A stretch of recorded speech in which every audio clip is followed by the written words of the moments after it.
And welcome back to Couch Confessions with me, Dr Dawn, here at the Barn Theatre in Cirencester behind the barn door.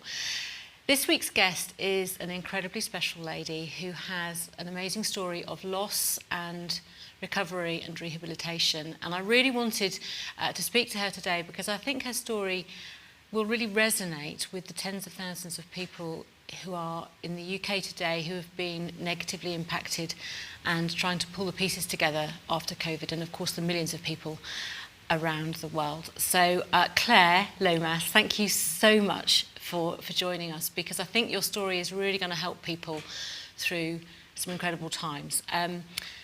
For those people who don't know you, you've had a catastrophic spinal injury, but perhaps can we start before the injury, and just if you could just tell the people that don't know you a little bit about your story, because you were going places in your equestrian world.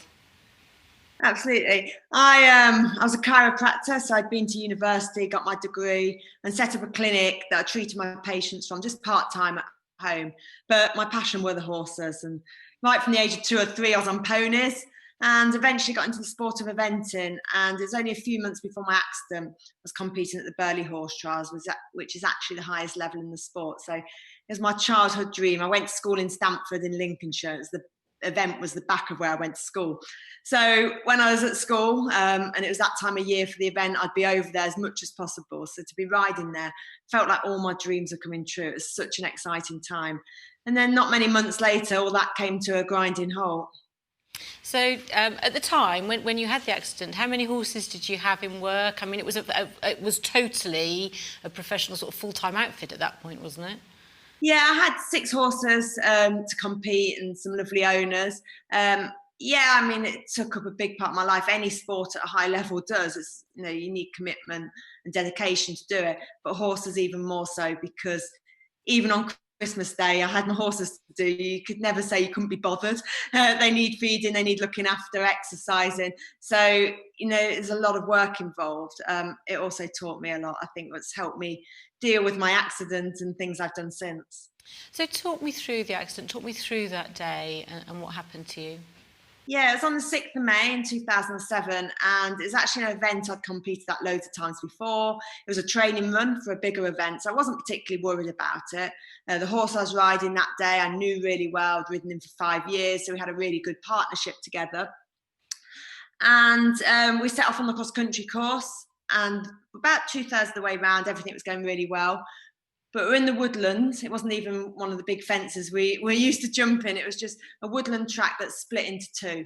And the smallest misunderstanding, he thought we were going one way, we were meant to be going the other way, and he clipped his shoulder on the tree, and it flung me into the tree. And when I hit the ground, yeah, I knew I was paralysed. It was my worst nightmare. I never sat still for a second before my accident. So when I was lying on the ground and I couldn't feel the ground beneath me or get up or move or anything, yeah, I knew that second had put a halt to everything I loved doing and worked hard to do. And were you near to home at that point, or was that a distant event? It wasn't too far away. It was in Nottinghamshire. I live in Leicestershire. It's about an hour and a half away, but I was airlifted to the Queen's Medical in Nottingham. Okay, so you're airlifted there, and then what happened? I mean, is it very clear to you, or is it a blur of nightmare? Yeah, I was always conscious, but it's kind of, I've got little bits of memory, and I think the shock of everything as well. It's hard, there's bits I've forgotten as well. But yeah, I was airlifted to the Queen's Medical, and my injuries were that I dislocated my spine at T4 level, and that's where the spinal cord damage was done, which left me paralysed from the chest down. I also fractured my neck, fractured ribs, punctured a lung, ended up getting pneumonia, so I was in intensive care about 10 days. But the evening I got into the hospital, they operated on me and put titanium rods into my spine at T4 level to realign my spine. And it was after that they told me it was highly unlikely I'd ever walk again. They could see the severe damage to my spinal cord. And I remember them telling me that. I also remember thinking I was going to give it my all, and that if there's any recovery I could make, I'd make it. And felt pretty determined. But obviously it wasn't going to be without some dark days ahead, because life had just changed so much. And I think everyone's going through massive change this year, and it's difficult, but it felt like lockdown, but just for me, and everyone else's lives carried on normal. All my friends are still out eventing and my chiropractic friends are still working. But for me, that in 2007, just everything stopped. And when did it really did it sink in straight away, or did it take you a while to kind of come to terms with what was going to be a completely different future to the future you had planned at that point? Yeah, I mean, it takes time, a long time, to come to terms with it. I had a lot of tears and a lot of why me, and there's times where I wish I'd hit the tree a bit harder. I thought, how can I ever be happy and be paralyzed? I didn't think it'd be possible. And I've done a lot of things since then, and people think the challenges I've done are my biggest challenges, but actually just getting out of bed when I had no reason to get up was a lot harder than the challenges I've gone on and done since. It just felt like I had absolutely no reason to get up. My career had been taken away from me, my absolute love of the horses and my sport, and my relationship broke down with my boyfriend as well. Everything just kind of stopped, and you're not going to get through that without a few tears and very hard, dark days. But I managed to get through that, and I've gone on and done things I didn't know I'd do. But things like just having a shower. Everyone, I don't know, I certainly took it for granted before my accident. I just got in the shower, had a shower and got out. And when I left the hospital, I'd have to heave myself into my shower chair that I even hated the look of. It's a big, ugly, sturdy thing that I had at the time. And then, so physically, it was hard for me, but mentally, it would destroy me. At that time, I hadn't got electrical stimulation bike that I use now. I've used about 12 years, but my legs had wasted. My stomach was now soft and floppy, not toned like it was that morning of the horse trials. And then I'd see the water running down my body. I didn't know if it was hot or cold. I felt 2/3 dead. And those were the times, my most difficult kind of times, just basic things that I could no longer kind of do or enjoy. And you expressed that beautifully. I remember reading your book after I first met you. Is it One Step at a Time? Is Finding my feet. Finding My Feet. Just an amazing story. And you talk, so as you talk now, where you can kind of really get into how you must have felt. And you're so right. I jumped into the shower this morning and didn't think twice about it. But No, you just don't. It's not until you lose something you realise what you've got. And I think everyone can see that I can't walk, and that's the big thing with paralysis. But actually, it's far more than that. I can't feel anything from the chest down. My bowel and bladder don't work, so my bladder often lets me down. I have to catheterise, and all these things you learn in the early days after a spinal injury. I was 27, and I felt angry at times, and obviously sad why this could happen. But it wasn't just dealing with not being able to walk. It was, all these other aspects that you're told that you have to, use a catheter for the rest of life, and you can't feel when your bladder's full. And if you don't get the timing right, then you'll just pee yourself. And in those first, few months, it was hard to get everything right. It's still not always perfect by any means, but you learn to live with it. And I just shove my tenor pants on and get on with life and do what I do. But I guess you can't feel. So even if you've had an accident, you might not be aware. You're not aware of it. Oh, not aware of it at all. And that's what's most difficult, I think, is that not being able to feel anything. Even like on days where my back aches, I can't get in the bath and feel the warm water. I'd just be holding onto the sides of the bath, trying not to slip down, and couldn't feel like I was in the water. There's no point, so I just tend to have a shower. But the little things are the things I think that I'd say I miss now. If I missed anything, but I've filled my life with all the things I can do. My spinal injury doesn't really feature in my life. It's just every now and then I look down and think, I'm in a wheelchair. Everything else has just become part of me, and it's not something I spend any time thinking about. But I mean, that's, tribute to you, Claire, because you've got an amazingly kind of positive can-do attitude. One of the stories I love is about you met your husband online. Yeah. Tell me about that. So, I mean, a spinal injury affects everyone around you, not just yourself, and it was so tough. It was tough for my parents, and they were a huge support to me. I was in a relationship. I'd been in a relationship for 4 years when I had my accident. And I knew it just wasn't the same. I knew he didn't really want me like this, and I couldn't have felt lower in confidence, to be honest. So I knew in order to move on, I had to finish that. So I did that, and I was still doing all my rehab, which was important to me because I knew I wanted to give myself every chance of any recovery I could. But in the worst case scenario, I wouldn't get any neurological gains, any sensational movement back, which I didn't, but it would help keep me fit and healthy and prevent things like pressure sores and circulation problems. So that I still do that rehab now. And one of the things I'd do would be in a standing frame, just to get the weight onto my feet. It's good for bone density, good for your muscles and your digestive system. But to pass the time, I'd be on my laptop. And one of my friends had been round and she'd accidentally clicked on an advert. It was on Facebook and it was a dating website. So I thought, I'll fill this out. And at the time, to be honest, Dawn, it was just an experiment to see if anyone bothered with someone in a wheelchair, because I felt like who would ever want me?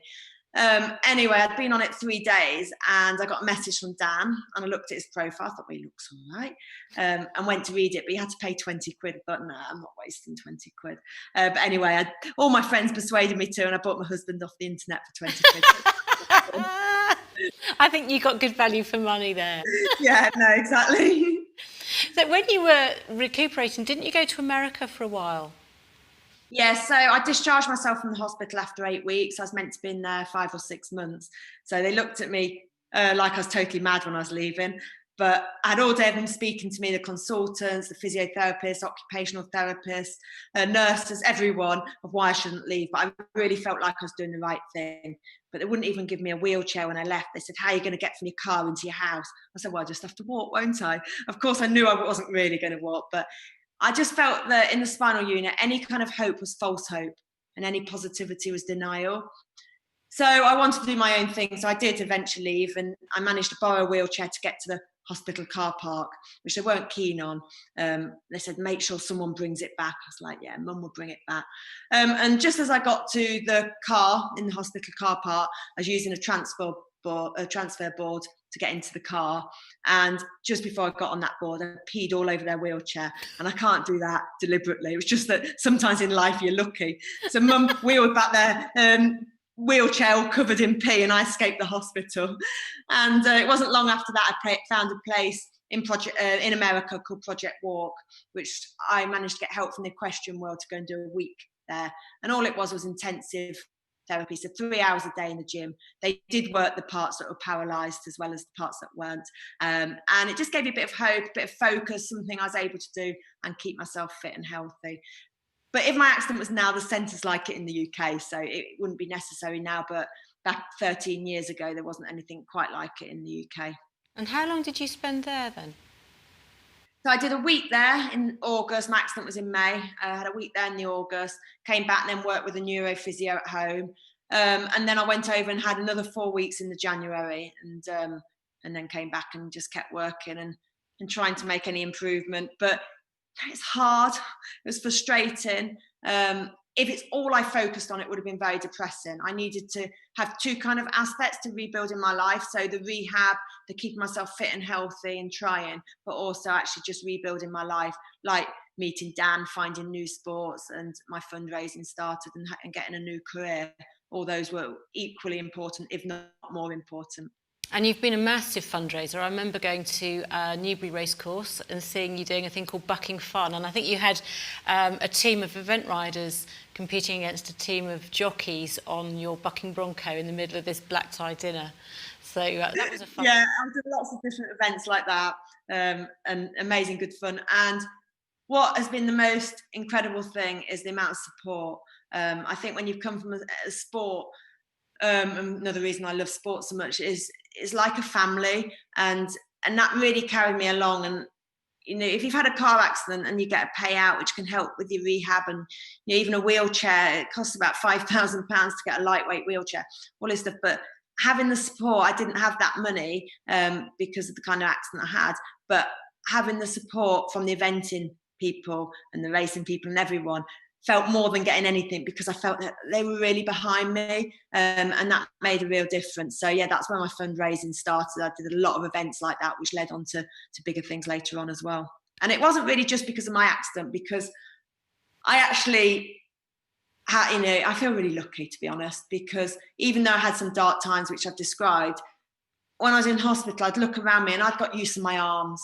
And it's such a difference to having a neck injury. So that's why I wanted to start fundraising, to get people off ventilators, to be able to feed themselves, dress themselves. They couldn't even wipe their own tears away when they're in the hospital. So much worse than what I've got. So yeah, that's what's driven me to go on and think of as many different fundraising things I can do as possible. I love your positivity. You've just touched just there on the cost of some of the equipment, and you mentioned earlier your electric bike. So talk me through the kit that you have now and how that helps you. Yeah, so like just lightweight wheelchair, it costs a lot of money. You can get an NHS chair, but they're like great big tanks. You couldn't be independent in it. You wouldn't be able to get it in and out of the car yourself. I'm pretty Riding a cart independent horse in a way. instead of your event Pardon? horse. Pardon? Like riding your cart horse instead of an event horse. Exactly. You can't really maneuver around like you can, and you'd want to.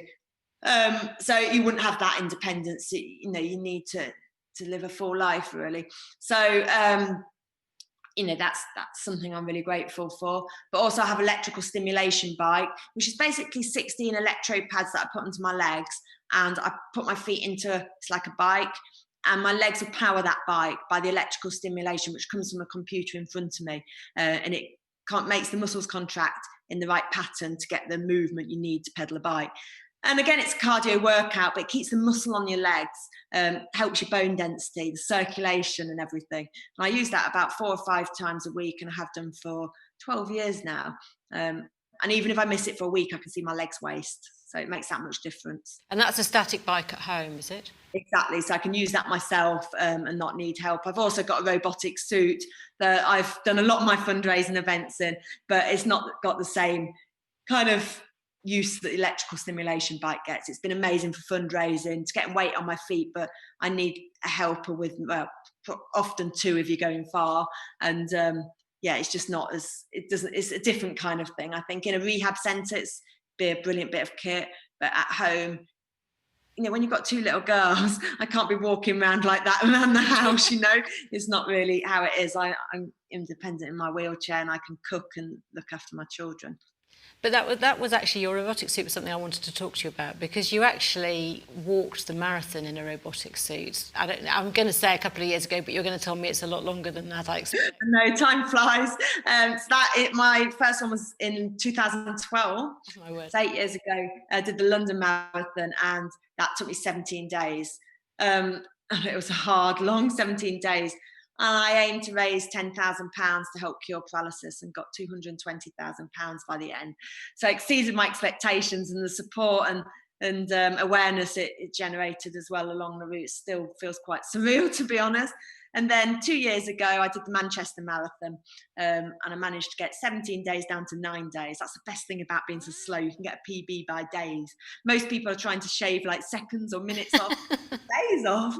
And I did the Great North Run and the Great South Run as well. So I've done a few different events. Amazing.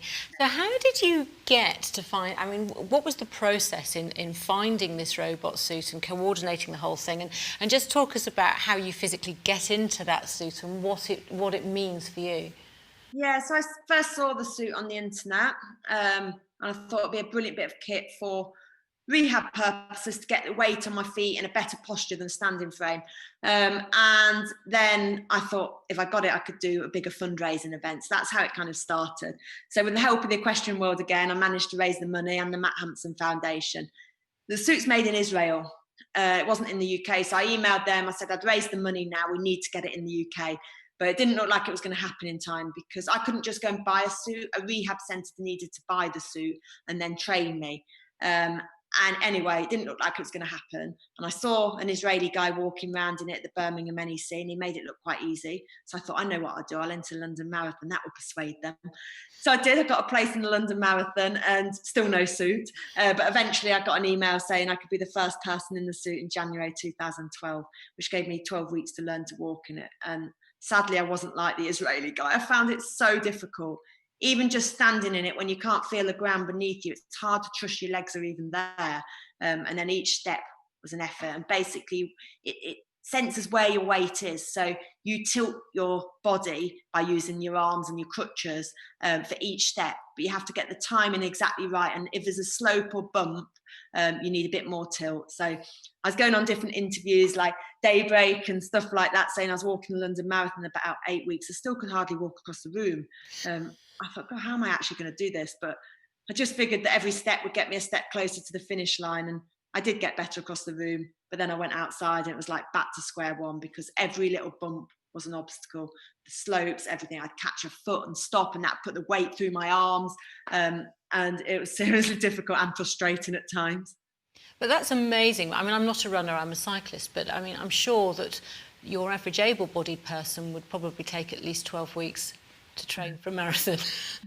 Yeah, I mean, no, I was by no means at the best when I went. That's why it took me as long. But I still haven't got that great in the suit, to be honest. I think because I'm a high injury, I don't have any core strength, and yes, it moves your legs when you use your parts that aren't paralysed to shift your weight. But I struggle with keeping my body upright. So each step, my body will fall forward, and I have to not only have to tilt my body side to side, I have to push my body back upright. And as I get more and more tired through a day of walking, my arms take more of a pounding because my body just can't keep upright. And that's what I find so hard with it. And also not having any sensation at all. I don't even know where my legs are. So mentally, it's hard being out there walking all day in it, looking down at your feet to see where they are, to see when to tilt your pelvis. And of course, you were going to do the Great North Run again this year as part of, well, perhaps we should talk a little bit about Claire's challenges, because that's set up as a body all on its own now. Exactly. So yeah, I come up with different things. I've got quite a lot going on.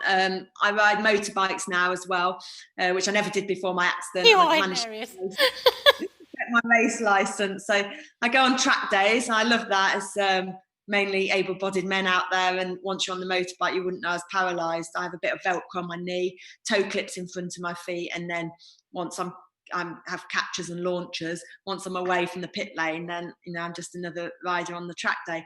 So I did laps of the British Superbike series, my motorbike, to fundraise. I'm also learning to fly, get my pilot license. So I've done about 12 hours. I've just heard that it's restarting, so I can go again and crack on with that, which is exciting.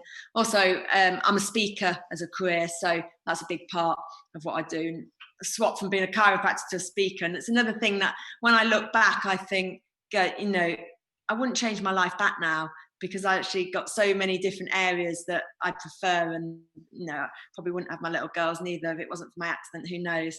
So there's so many different things I do as fundraising events. But it's actually the Great South Run, is that it was going to be in October. We'll go ahead, who knows? But if not, it'll be the next year. So I'm hoping to get a team of runners. So far I've got about 50 signed up that I get at my speaking events. I do my talk, and then I usually collar a few people to join the team. So we're working on that, and then they all come and join me for the event. I'm going to push round, and they will also do it, but raise a minimum of £100 for the Nichols Spinal Injury Foundation that's doing amazing work to cure paralysis. So yeah, should be good fun. So for people who aren't familiar with the Great South Run, where is it, how long is it, and when is it supposed to be, if we're allowed to do it?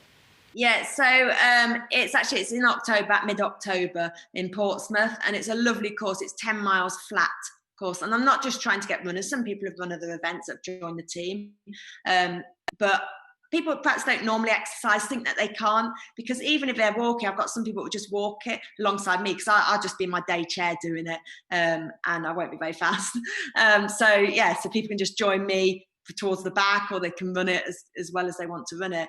A whole different abilities will be out there, but that is part of what it is. And I think anyone that gets to the finish line, whether they're in the first few or last few, feels that real sense of achievement, and in the process you're helping people that can't walk, or even worse than that, can't breathe for themselves or move their arms, helping them get freedom and independence back in the future.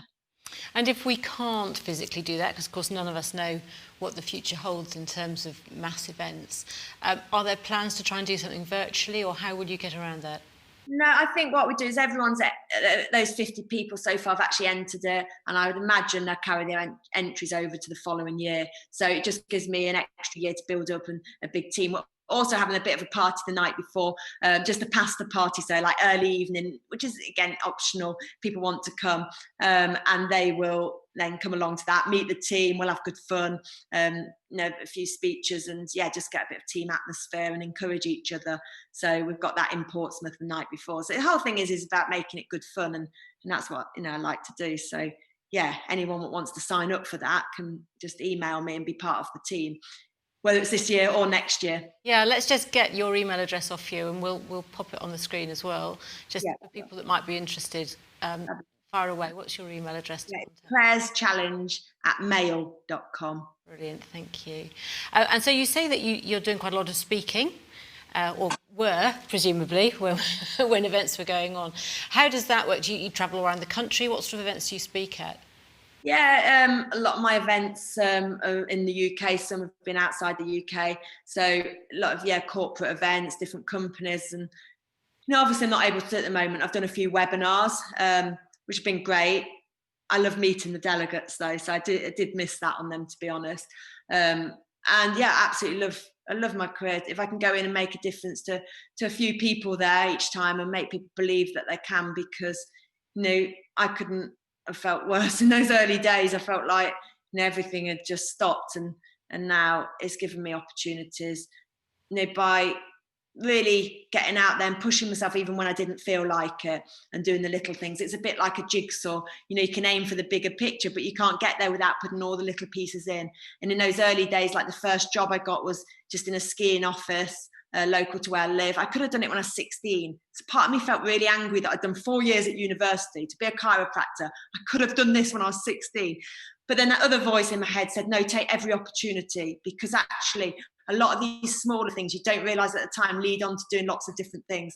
So it's important that you can't just aim for the bigger picture. You've got to put all your bits in. And so hopefully, by helping people motivate themselves and get out there and do those little things and set themselves bigger goals as well. I think your story is so inspirational. You're clearly a very exceptional person.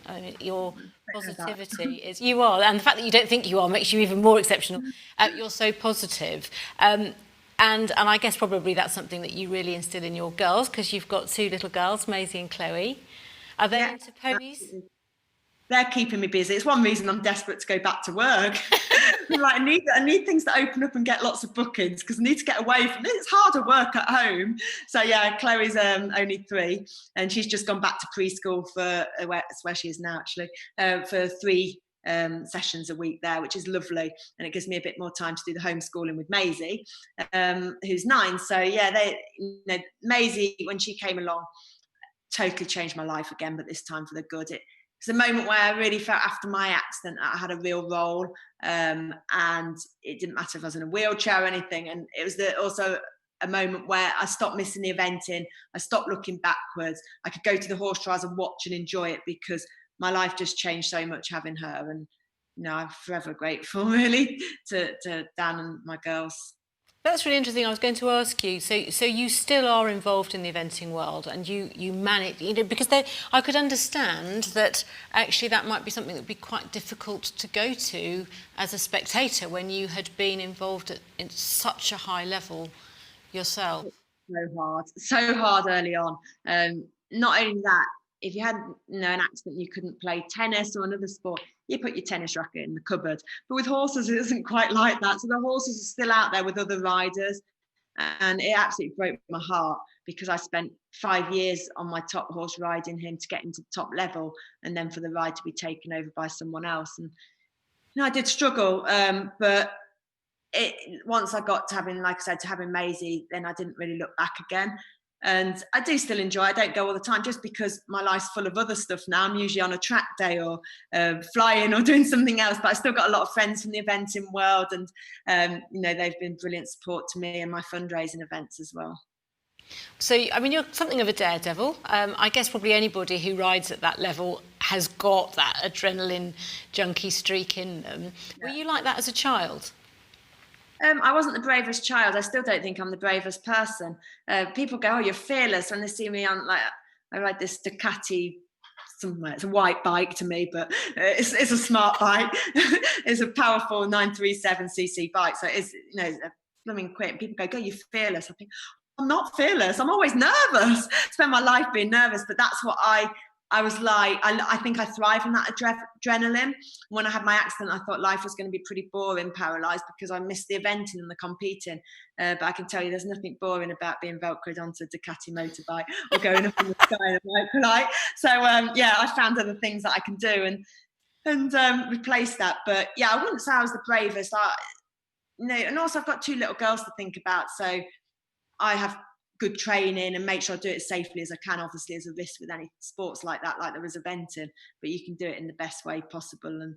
And I ride on my bike to a level that I feel I can, stay safe really. And do your girls have that daredevil streak? I think they're a bit similar to I was as a child, according to my mum. I don't think I was ever. I mean, I rode the ponies and I was brave enough, but I wasn't one that would just didn't care if I got chucked off and then get back on, chucked off. You just have to know. I think I've grown to be more confident, and I think even since my accident, in the things that I've done, I've become more confident than I was before my accident. Once I got through that first couple of years where I had no confidence and no self-esteem, I think I believe in myself more now than I probably did before. Although I did in my area, like in the sport, but just outside, like I've never spoken to a group of people before my accident, and even up to London Marathon. Really, I would have at school. It would have been my worst nightmare. Even reading a line from a textbook, hated it. And now I absolutely love it. So it shows how life can change through different experiences. And I like pushing myself out my comfort zone. I think that's the best way of describing it. It's not that I'm fearless. I just push myself to do things. And amazingly so. So do your girls ride? So Maisie's been on a pony, like it'll be a few years ago now, but you know what? I can't believe it. She doesn't want to. I'm so pleased, because a lot of people say, would I let her? It's not because of the danger. I'm not saying I wouldn't be nervous. Of course I'd be nervous, but not everyone gets on a horse and ends up paralysed. It's, obviously there are accidents, but I've got heaps of friends that ride and none of them have been paralysed. So it's not for that reason, but it takes all your time and money. So let's hope they choose other stuff. So yeah, it's. But I also know that if she wanted to, I wouldn't stop her, because actually it taught me a lot, and it taught me discipline. So even like throughout lockdown, I've been out hand cycling nearly every day to keep myself fit and healthy. And it's not that I'm motivated all the time. I don't wake up and think, oh, good, I'm going hand cycling in a bit. But what I am and what I learned as a child is discipline. I can make myself do stuff. And I think that's important, because once I've gone out there, I never come back wishing I hadn't done it. You always feel better for it. So I learned, horses taught me a hell of a lot. I think you're amazing, Claire, absolutely amazing. I know I've got to let you go. And you've kind of answered this question, but I usually finish by asking people what they would tell their younger selves today. What would you tell your younger self today?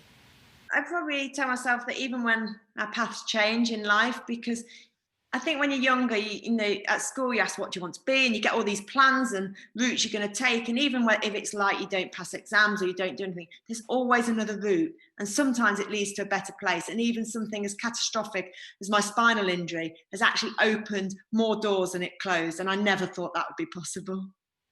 Claire, thank you so much. I really think that your story, we're living in really crazy times, and a lot of people have experienced immense loss. People have lost loved ones, and I'm sure a lot of people are and have been in a very dark place. And just listening to your story, you're lovely. And so thank you so much. I know you're a very busy lady. I've got to let you get back to your girls, but I really appreciate this. I tell you what, 3 hours without them goes so quick. But I think you might have another 5 minutes of me time before you're invaded again. So listen, thank you so much. Really appreciate your time. Stay well and stay safe. And I will look forward to supporting you in whatever it is you're doing next. So take care. You're a star. No, thank you. Come and run the Great South. There you are. Do you know what? I was listening to you. I'm not a runner. I was run over in a car chase in 2000 and completely shattered my knee. And I've always used that as an excuse not to take up running. And I'm listening to you and I'm thinking, Dawn Harper, pull your finger out. So actually, I've just been thinking to myself, perhaps that would be a challenge for me, and perhaps I should do that for you. So, exactly, because you can walk it anyway. Like, it's just about the atmosphere. But these events are such good fun, and then obviously helping others in the process. Okay, well, listen, that's me signed up. I love it. No, thanks so much. Thanks for inviting me. Take care. Look after yourself. Yeah, bye. Bye. Wow, the amazing Claire Lomas. I just think her story is so incredible. She's incredibly humble about her positivity. It's difficult to understand how you can come out of that in such a positive way, but I really hope that her story has perhaps helped some of you who might be feeling a bit dark at the moment. So thank you for coming back to Couch Conversations with me, Dr. Dawn, and I will be back this time next week, Monday at 3 o'clock behind the barn door. But until then, stay safe and stay well.